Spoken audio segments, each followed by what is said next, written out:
The universe, it seemed, had a penchant for playing cruel jokes on me.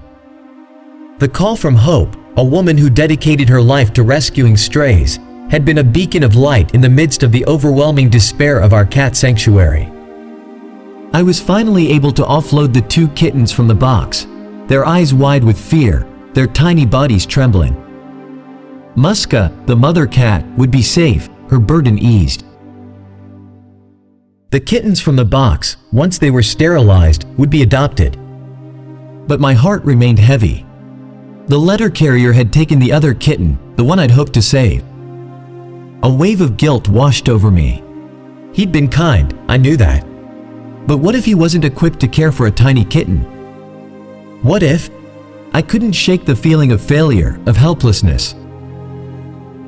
A few days later, I was delivering food to the cat colony, a familiar routine by now. I noticed a new face amongst the usual crowd of furry friends. A small, sleek cat with a mischievous glint in its eyes. I watched him, his movements familiar, the way he stalked a stray mouse, the way he rubbed against a stray dog, as if claiming them as friends. He was playing. He was playful, vibrant, confident. My heart sank. He was the kitten, the one the letter carrier had taken. He was healthy, happy, thriving. And yet, a pang of sadness remained.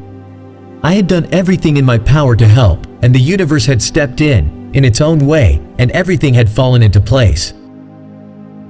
But the echo of that initial despair, that feeling of helplessness, lingered. I approached the kitten, cautiously offering him a piece of tuna.